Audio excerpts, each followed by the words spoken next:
Hello, philosophers.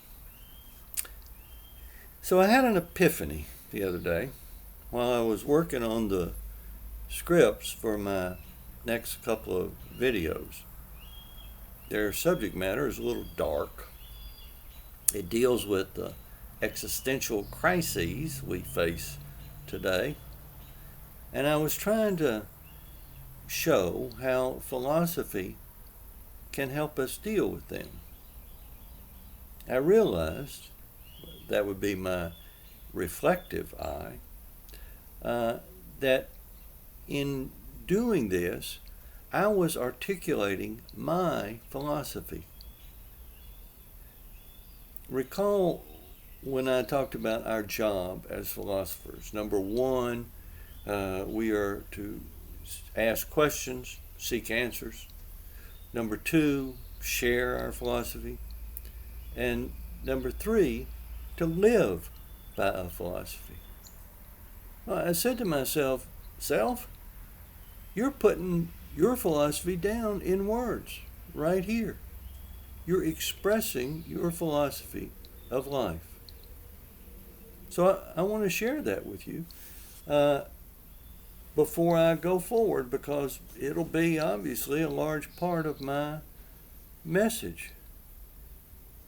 But in order to do that, I've got to give you a little lecture on ethics first. Our word for ethics, as I said before, comes from the Greek word ethos, which Socrates used in talking about the good life. Ethos means character. It's doing the right thing, the virtuous thing. Being ethical is living the best life you can live. Being good, having a good character, is what is required for the good life or happiness. You see how that comes together? Being good is what is required for happiness. Philosophical ethics is all about what is good. What is the good? I'm going to get into that question, starting with Plato. But first, I need to jump ahead and show you how the question is leading to my philosophy. How do you know that a particular course of action is the right one or the good one? How do you know what you ought to do? In order to evaluate any ought, excuse me, you've got to have some standard to measure against. Moral theories provide standards. Moral theories are moral philosophy. Did you watch The Good Place? If you didn't, you should. Do you remember Chidi? He was a moral philosopher. That's what he did all of the time. Every choice he made had to be morally justified. And poor Chidi could never make a decision because he could never stop evaluating. Here is my lesson to you. When you're making choices, run them through an ethical analysis using moral theories as standards, different moral theories. Find your answer, but make sure that it provides a moral justification for your decision. Go back to Chidi and The Good Place for a minute. They did an excellent story about the trolley problem. Now, if you don't know about the trolley problem, you need to go to YouTube and learn about it. It's very interesting. The question for you is, would you pull the lever? Would you switch the train to a different track and kill one person in order to save 5? what would be your answer? How would you morally justify your decision to pull it or to not pull it? So, what are these theories of evaluation? The first set of theories are based on the notion of duty. Remember, I told you that many think that happiness is the ultimate good, the end that is good in itself, not a means to another end. Well, Immanuel Kant had a different idea. Immanuel Kant, the great 18th century German philosopher. For him, the only thing that could be conceived as good in itself, without qualification, is the goodwill. The goodwill is the volition, the will to do the right thing. It's moral goodness. To act out of goodwill means to act out of a sense of obligation, duty. Goodwill is doing one's duty to do the right thing regardless of the circumstances. It's the duty to follow the moral law. Now, for Kant, that moral law was what he called the categorical imperative, which is too much for us to go into now. I'm sure it'll come up in a later video. But Kant's conception of duty, requiring us to do the right thing, is a deontological moral theory. Go to YouTube, search deontological ethics, and watch some videos. They're good. Under deontological principles, what is our duty to others? If we started today evaluating our choices and our actions under deontological moral theories, what would we do? How would we act? What is the moral thing for us to do? Do you have a right, in the trolley problem, to take that one man's life by pulling the lever in order to save 5 others? That's a troubling question, isn't it? Maybe you could find your answer in the second set of moral theories. They're consequentialist.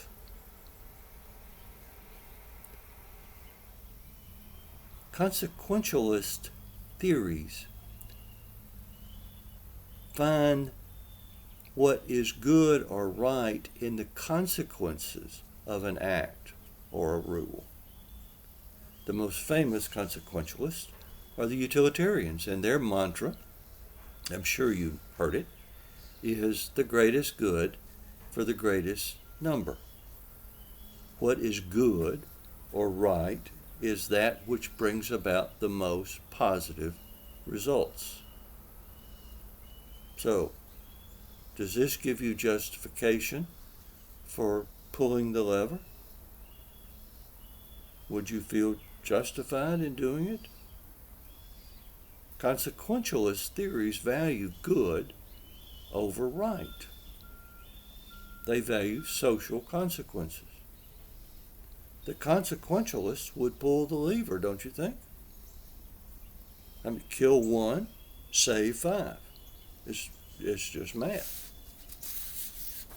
The deontologist, on the other hand, would say, hold on, you don't have a right to take that man's life, regardless of the good consequences to others. He has a right to his life, and you don't have a right to take it. It's morally wrong. Now, these are the two primary moral theories that we use. A third way to evaluate moral choices was introduced to me by my ethics professor at MTSU, Dr. Johnson. He's the Clarence I thanked in my last video. It's Jacques Thoreau's humanitarian system of ethics, a moral system. I'm sure I'm going to refer to it and apply it a lot. But it is simply this: in facing a moral question, apply 5 principles to determine the best answer. They are the principle of the value of life, the principle of goodness, the principle of justice or fairness, the principle of truth-telling or honesty, and the principle of individual freedom or autonomy. Here's my point. If you are evaluating your actions or your thinking about a particular issue, run your thinking through these filters. If you do, you're going to make better choices. That's what I said at the end of the last video, Grandfather Philosophy number 5. Virtuous or ethical thinking leads to virtuous choices, which lead to a virtuous character and virtuous living. Being virtuous, being good, makes you happy. That's how you live the good life. And so here is my philosophy in 4 words. Be good, be happy. There it is. Be good, be happy. Don't think this is simple. There's a lot in these 4 words, and we'll see that as we go along. Now let me show off a little philosophical learning I got in my elementary logic class. Here, I'm going to show you and pick it up here in a second, but this is a modus ponens deductive argument. Now, in a modus ponens argument, if the premises are true, the conclusion must be true. So here is the logical argument to show you how to be happy. Here it is.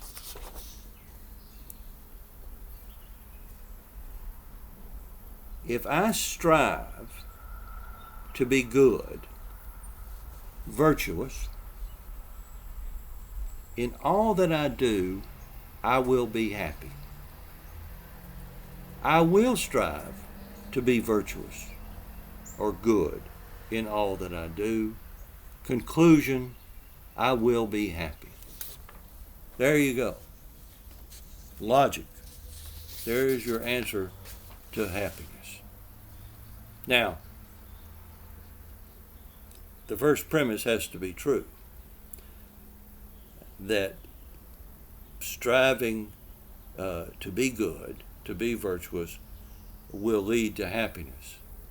So perhaps our quest should be, what is good? That's what we're after. What is the good? We're going to start this quest with Plato and keep on going.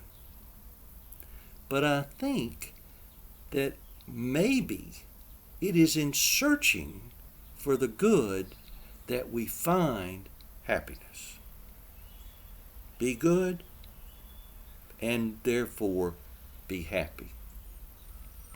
Now, I've been a bit depressed lately about the state of the world. It is my current existential crisis, and that's what my next videos are about. They're too much to go into now. You'll have to live with suspense for a while, but spoiler alert, I'm going to ask myself, my reflective self is asking my acting self,